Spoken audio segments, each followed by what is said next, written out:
Are you a grammar Nazi? Um, are you somebody who thinks that rules are the things that make you a good writer? Do you think that spelling, because you can spell, that you memorized something that somebody wrote in a book someplace as a collective, granted, a collective of things that are supposed to be general usage, that you can remember that makes you somehow a good writer? You can spell a whole bunch of words wrong and put it in a nonsense sentence.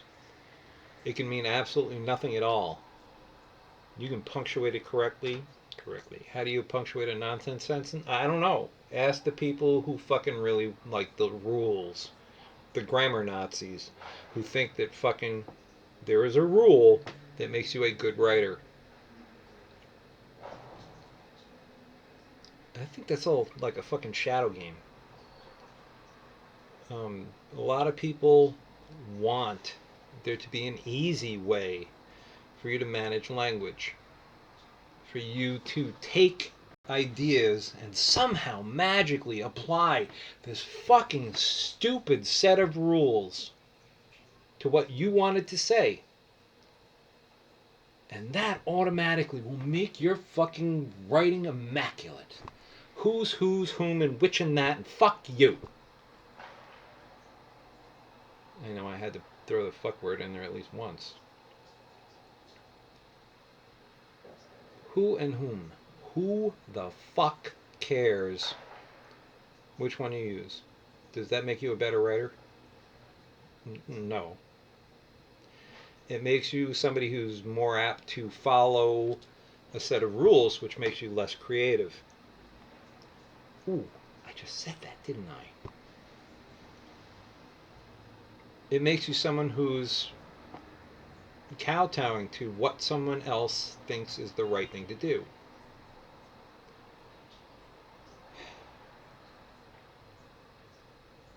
Who are these people that are grammar Nazis? Who are they? They're a bunch of wannabes who really don't have any creativity. They depend on something else to give them some sort of power that says, oh, look, I'm better than you. That's like winning a lawsuit. It's useless. It's not saying anything real. It's saying that you've, achieved something by manipulating the law. And essentially, that's the same damn thing that you do when you manipulate your writing skills by saying that, oh, look, I followed the APA, or I followed the Chicago Manual of Style, or, I followed Strunk White. You can't really put a fucking label on that one. I followed Strunk White, so that makes me a better writer. Well, Strunk White may help you be a better writer. The APA, I'm not sure, and the Chicago Manual of Style, I'm not sure. Because if you're thinking too much about what you are doing with language to get your message across, and you're not thinking about what you're saying, you're sort of like a little buoy floating out on the ocean, going, yeah, look, I did it all right. I'm sorry you can't hear me. It's a pitiful bunch of fucking shit. You have no creativity if you have to have a manual of style. None. People like Shakespeare, where did he look shit up? Fuck if I know, because the Chicago Manual of Style didn't come around until about, I'm not exactly sure, but I think it was 1905, 1906. Which means that all the other fucking writers before that had to be idiots. All of them. That includes all the ones that you know by their name, pretty much almost exclusively, minus a few of the, 19th century ones not 20th century ones, like Hemingway, um, uh, who's, he had his own set of rules. Rules are self-inflicted. Look at, and again, I know, people don't, well, my friend doesn't like me saying James Joyce. James Joyce had no rules. Beckett had no rules. They had rules, but they were rules that were self-inflicted. And they were not rules that came out of someone else's book to tell them what they were doing, about how they were supposed to be good at what they did, how they were supposed to convey ideas. If everything were tied up in a neat fucking bundle, and you could just take words and assemble them like Legos and go, oh, here's meaning, well, then the rule book would be useful. But the one thing, the one key thing that all the grammar Nazis and all the people who correct your spelling, all the people who tell you you're wrong, forget to do is realize that rules were put on language after language came into existence. It was language first. It was speaking first. It was looking at someone and trying to figure out if they actually understood what the fuck you were talking about, but the facial expressions, by the way that they reacted to your writing and not how it was written. It isn't spelling first. Fuck how you spell things. Look at David Hume.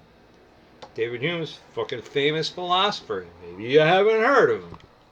Who fucking cares if you heard him? I don't care.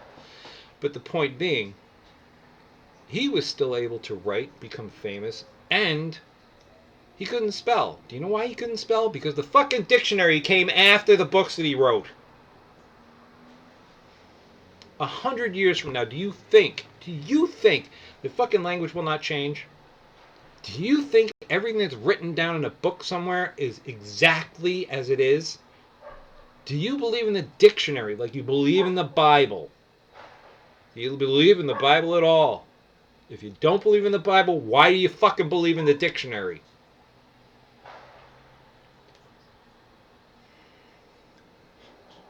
I'm an agnostic on pretty much everything. I don't believe that anybody's rule book is a good rule book. It doesn't always fit. I do.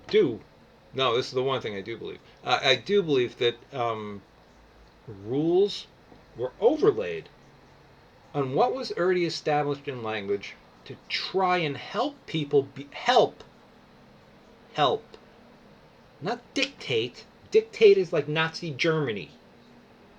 Help people be better at what they were doing in their writing.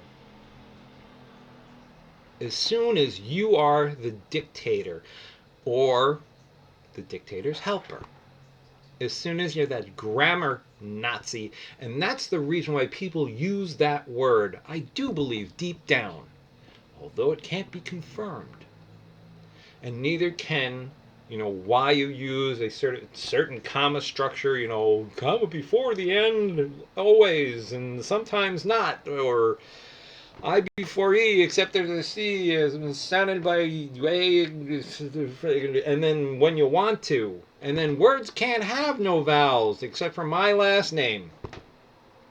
Lynch. There's no value, but sometimes Y is a vowel.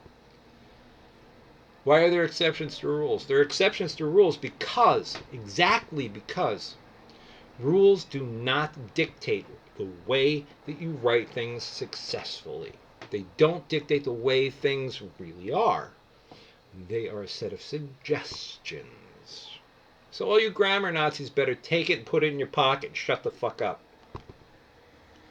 I'm sick of hearing it. I'm sick of looking at it.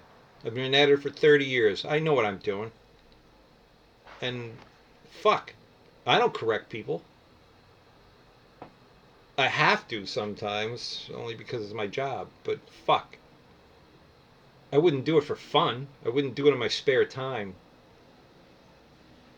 It doesn't make you a better writer to follow the rules. Never.